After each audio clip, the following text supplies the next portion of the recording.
Olá pessoal, tudo bem? Na aula passada, nós estávamos estudando os campos radiados por um dipolo infinitesimal. Um dipolo infinitesimal é um elemento infinitesimal de corrente, cujo comprimento é muito menor do que o comprimento de onda. Então, nós apresentamos as equações para o campo elétrico radiado, duas equações, duas componentes não nulas. Então a gente viu que o campo elétrico tem a componente que alguns termos decaíam com R ao quadrado, outros com R ao cubo, outros com R, e o campo magnético uma única componente não nula em que tinha termo que decaía com R ao quadrado, tá certo? Então daqui a pouco a gente vai ver o seguinte, que em algumas regiões próximo da antena, por exemplo, esse termo aqui, o primeiro termo, é muito mais relevante do que os outros dois. Porque uns decaem com R, outros decaem com R ao quadrado. Então, nós vamos definir as diferentes regiões dos campos. Tá? Então, as regiões dos campos, por que vamos fazer isso? Porque, na verdade, os campos têm um comportamento bastante distinto nas diferentes regiões, próximo da antena ou longe da antena. Então, a primeira região que a gente vai considerar é a região de campo próximo, tá? Near field. Na região de campo próximo, nós temos essa relação aqui, ó. Como o R é muito pequeno, beta R para ser adimensional, R é muito pequeno, quando eu divido 1 por um número muito pequeno, isso é muito maior do que 1 sobre esse número muito pequeno ao cubo, é muito menor do que 1 sobre um número muito pequeno ao quadrado, 1 sobre muito pequeno. Digamos que beta R seja igual a 0,1. Então, aqui seria 1000, aqui seria 100 e aqui seria 10, tá certo? Então, na região de campos próximos, eu tenho essa consideração. Então, os termos em R ao cubo são dominantes em relação aos outros termos. Logo, eu desprezo os outros termos e mantive apenas os termos em R ao cubo. No caso do campo magnético, não tinha nenhum termo em R ao cubo. O termo de mais alta ordem que era R ao quadrado. Então, eu só mantive esse termo. Então, a partir das equações anteriores, desprezando os termos que são pouco relevantes na região de campos próximos, eu obtive essas equações. São equações aproximadas, então. O que a gente observa aqui? A gente observa que nas expressões do campo elétrico eu tenho J aqui, ó, J e J. Nas expressões do campo magnético eu não tenho J. O que significa J? Quando eu passo para o domínio do tempo, o J implica uma defasagem de 90 graus. Então, na região de campos próximos, os campos elétrico e magnético estão em quadratura no tempo, eles estão defasados de 90 graus. Se eu fosse passar para o domínio do tempo, isso daqui seria um seno, isso daqui seria um cosseno, tá? Então, quando um é zero, o outro é máximo e vice-versa. Então, o comportamento é exatamente o que se tem, exatamente igual ao que se tem numa onda estacionária, tá? Quando um campo é máximo, o outro é nulo e vice-versa, defasados de 90 graus no tempo, e a energia, então, é puramente reativa. Assim como acontece no elemento de circuito, num capacitor ou no indutor, por exemplo, tensão e corrente estão defasadas de 90 graus. O valor médio da potência é nulo, eu tenho apenas potência reativa. É uma potência que fica dançando, não sabe muito para onde vai. A gente já falou sobre isso quando falou em ondas estacionárias, tá? Essa região de campos próximos, ela é uma região muito pouco relevante em telecomunicações. Tá?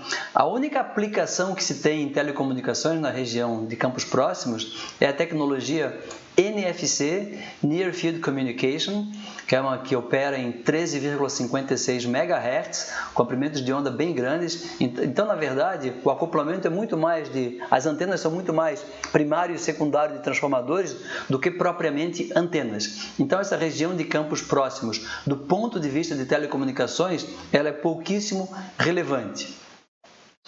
Mas tem a região de campos distantes, o far field. Na região de campos distantes, se o meu R é grande, R ao cubo é ainda maior. Então, quando eu divido 1 por R ao cubo, por exemplo, eu tenho um termo que é muito menor do que 1 sobre R ao quadrado, que é muito menor do que 1 sobre R. Então, longe da antena, eu vou manter apenas os termos em que eu tenho 1 sobre R, 1 sobre beta R. E os outros termos são desprezíveis. Então, pegando as equações gerais e fazendo isso, mantendo apenas os termos relevantes, eu obtenho, então, as componentes de campo elétrico, na verdade, apenas uma componente não nula, e de magnético já era uma componente não nula. A gente observa aqui, ó, que aqui tem J e aqui tem J. Se eu passar para o domínio do tempo, o termo de fase aqui, eles são iguais. Logo, campo elétrico e campo magnético estão em fase na região de campos distantes. Além disso, se eu dividir o campo elétrico pelo campo magnético, vai me dar justamente a impedância intrínseca do espaço livre, eta0. Então, eu tenho um comportamento de uma onda plano uniforme no meio sem perda, como tinha que ser. Tá? Aqui, passando para o domínio do tempo, então, como eu tinha falado, esse termo aqui, ó, quando passa para o domínio do tempo, e elevado a menos j beta r, daria cosseno de ômega t menos beta r. Como tem o j adianta o cosseno em 90 graus e vira um menos seno. Tem um menos aqui na frente, tá? Então, seno de ômega t menos beta r. Eles estão completamente em fase, como eu tinha dito, certo? Então, nesse caso, na região de campos distantes, como o campo elétrico e o campo magnético estão em fase, não tem potência reativa. Certo? Então, potência que não é reativa é potência que flui, tem um valor médio diferente de zero, exatamente como tensão e corrente num resistor. A impedância do resistor é real pura, tensão e corrente estão em fase, eu não tenho potência reativa, só potência média, potência ativa. E a gente observa também que na região de campos distantes, os campos decaem com a distância, R e R, certo? O que seria campo distante? A partir de qual distância eu poderia dizer que a região é de campo distante? Bom, isso é de certa forma arbitrário, não completamente arbitrário, tá? Existem alguns critérios para definir região de campos distantes. Então, aqui eu tenho uma antena, próximo da antena é região de campo próximo. À medida que eu vou me afastando, existe uma transição gradual entre campo próximo e campo distante. O critério mais usual para definir os limites aqui da região de campo próximo e campo distante é esse que está dado por essa equação. Então, o R dessa região tracejada aqui, ó, limite entre campo próximo e campo distante, supondo que seja uma transição abrupta, o que não é o caso, é dado por 2D ao quadrado sobre lambda. D é a maior dimensão da antena. Tá? No caso aqui a gente está trabalhando com dipolo, um dipolo é um fiozinho, que tem uma dimensão transversal, o raio insignificante, a maior dimensão é o próprio comprimento da antena, o próprio comprimento do dipolo. Tá? Então, alguns exemplos aqui. Ó.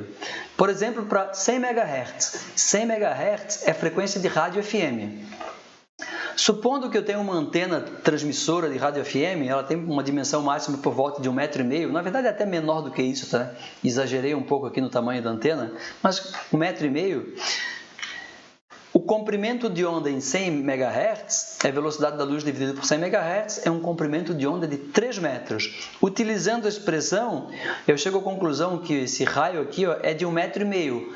A partir de 1,5 m de distância da minha antena, eu já tenho campo distante. Então, na verdade, para ser região de campos distantes, não precisa ser tão distante assim. Tá? Um outro exemplo, para uma frequência de 1,8 GHz, frequência de celular. Tá?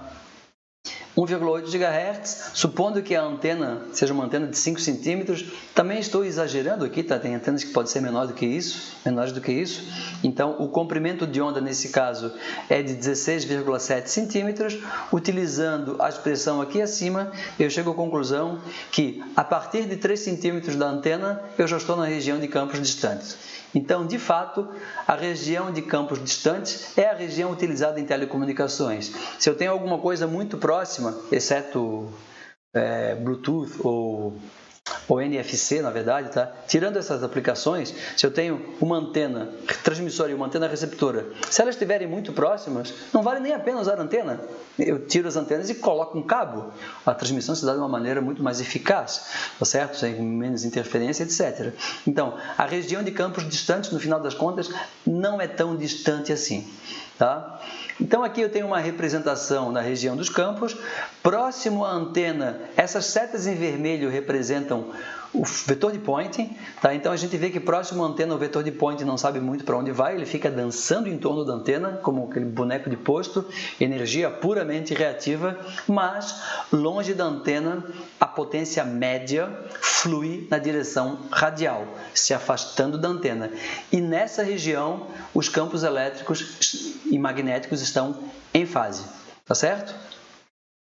Aqui tem uma Outra representação agora, quebrando, alguns autores fazem isso, eles quebram a região de campo próximo em duas regiões, uma realmente reativa, que a onda fica meio dançando aqui, e uma campo próximo já intermediário para o campo distante. É campo próximo, mas que começa a haver radiação, campo próximo radiante, conhecido como região de Fresnel.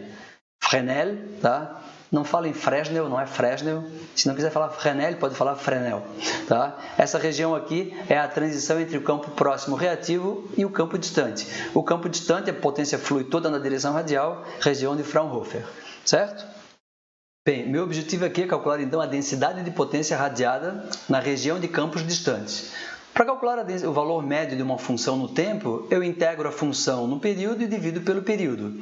Nesse caso, como é tudo corrente alternada, e a gente já viu isso em circuitos elétricos, certo? Basta pegar o valor médio, pode ser o valor eficaz do campo elétrico, vezes o valor eficaz do campo magnético, vezes o cosseno da defasagem entre eles. Na região de campos distantes, a defasagem é nula, os campos estão em fase, então basta pegar o valor eficaz do campo elétrico e multiplicar pelo valor eficaz do campo magnético. Nós já vimos as expressões para os campos. O que é o valor eficaz? É o valor de pico dividido pela raiz de 2.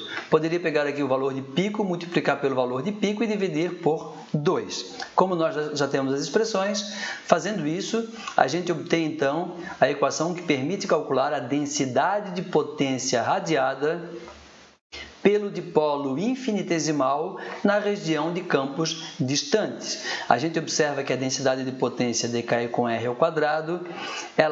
Quanto maior a corrente que flui pelo dipolo, maior vai ser a densidade de potência radiada.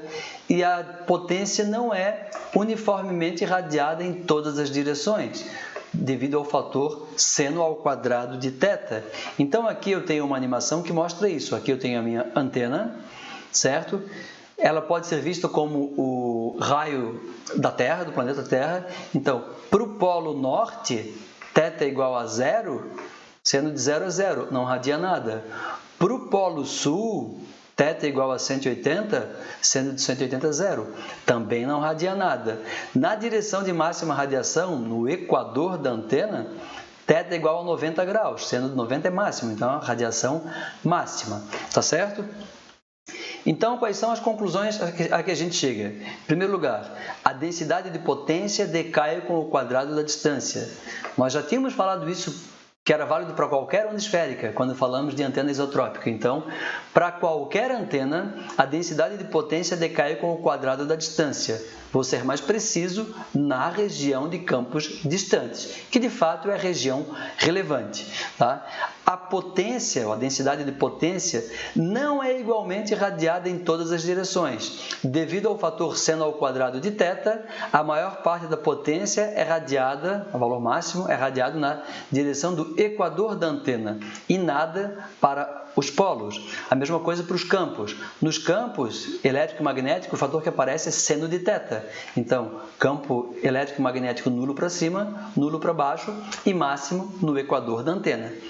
A radiação ela é uniforme no plano horizontal. O plano horizontal é esse plano aqui onde tem essas setas vermelhas, tá? A antena está aqui, esse é o plano horizontal.